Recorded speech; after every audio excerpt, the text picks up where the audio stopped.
नमस्कार, मैं हूं प्रमोद और आप देखना शुरू कर चुके हैं दी-सड़कनामा.com। इस समय मैं मौजूद हूं सिरसा के रानिया हलका में और मेरे साथ कांग्रेस के दिग्गज नेता हैं चौधरी रणजीत सिंह।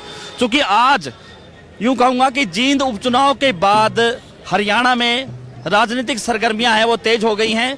चूंकि लोकसभा चुनाव और विधानसभा चुनाव ऐसा कयास लगाया जा रहा है, ऐसे अनुमान लगाया जा रहा है कि लोकसभा और विधानसभा चुनाव एक साथ होने जा रहे हैं। कहीं ना कहीं उसी को लेकर के कांग्रेस के जो नेता है चौधरी रणजीत सिंह, उन्होंने आज रानिया में अपना कार्यालय है वो स्थापित कर दिया है और कहा है कि महीने में 2 दिन वो यहाँ रानिया में मिलेंगे। कहीं ना कहीं ये कह सकते हैं कि विधानसभा चुनाव को लेकर के ये जो तैयारियां हैं वो शुरू कर दी गई हैं। हम जानते हैं चौधरी रणजीत सिंह से इस कार्यालय को लेकर के 2 दिन आप मिलेंगे जो साहब इस कार्यालय? हाँ, मैं 2 दिन यही मिलूंगा जी। 1 तारीख को और हर महीने की 15 तारीख को। तो विधानसभा चुनाव को लेकर के लगातार तैयारियां चल रही हैं आपकी? बिल्कुल चल रही है जी, पूरी तैयारी। आपने देख लिया, माहौल देखा आपने। आज से वर्कर्स के हाथ में चुनाव चला गया, हर आदमी अब इस काम पे लग गया जी। लंबे समय से आपके गांव में दौरे चल रहे थे, अब शहर में आपने कार्यालय बना दिया है, तो शहर को लेकर के भी आपकी जो है ये प्रक्रिया है वो लगातार जारी रहेगी? आज शहर में महेश पुटेला जी आए ना जी, बहुत बड़े इनका जनाधार है। 2000 वोट अकेले इनके साथ आए, लोकदल छोड़ के हमारे साथ शामिल हुए हैं जी। तो साहब, हाल ही में जो जींद में उपचुनाव हुआ है, कहीं ना कहीं कांग्रेस है वो लगातार जो है काफी पिछड़ गई, उसको लेकर क्या कहेंगे? देखिए, एक था, हमें भी ये अंदाजा नहीं था, पार्टी ने सबसे अच्छे उम्मीदवार को वहाँ उतारा।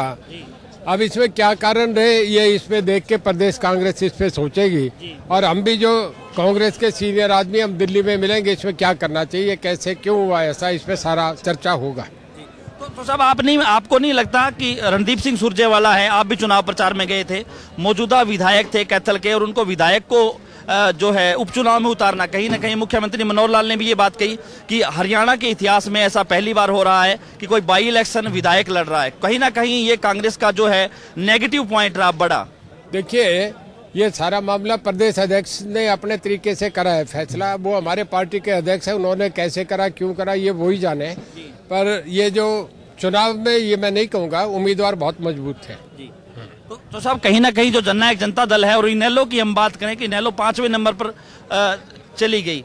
जननायक चौधरी देवीलाल का नाम उनके भी पास भी था, और जननायक जनता पार्टी है, उन्होंने भी जननायक चौधरी देवीलाल की फोटो थी। तो कहीं ना कहीं इस दोनों चीजों को लेकर के क्या माने? कहीं ना कहीं जो जींद विधानसभा क्षेत्र की जो जनता है, उन्होंने दिग्विजय सिंह चौटाला को जननायक चौधरी देवीलाल का वारिस माना, या ये कहेंगे कि जो इनेलो लगातार पिछड़ती गई, इन दोनों के बारे में क्या कहेंगे आप? ये मैंने पहले ही कहा है, वारिस जनता तय करती है, कोई किसी के करने से ये नहीं होता कि वो वारिस है, वो वारिस है। मैं समझता हूँ दोनों को ही नहीं माना। जो देवीलाल तो वो थे जिनके साथ 90 में 85 सीटें उनके साथ आती थी।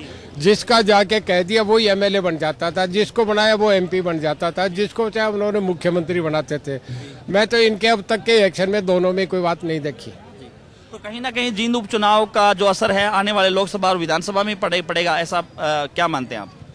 मैं नहीं मानता। बाई इलेक्शन सरकार जीत जाती है। जब पहले सरकार थी तो हुड्डा साहब भी रतिया में सीट जिता ले गए थे, हालांकि लोकदल का गढ़ हुआ करता था। बाई इलेक्शन सरकार का जो होता है उसमें कोई ज्यादा वो नहीं होता।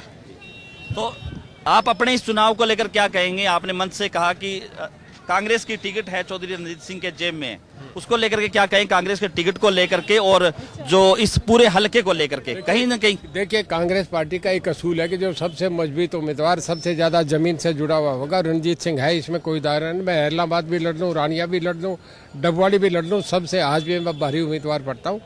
मैं, मेरे हल्के में लोगों की इच्छा, हाईकमांड की मुझे ब्लेसिंग है, मैं यहाँ से चुनाव लड़ूंगा। निश्चित रूप से मुझे टिकट देगी पार्टी। अपनी जीत को लेकर कितने का आश्वासन है?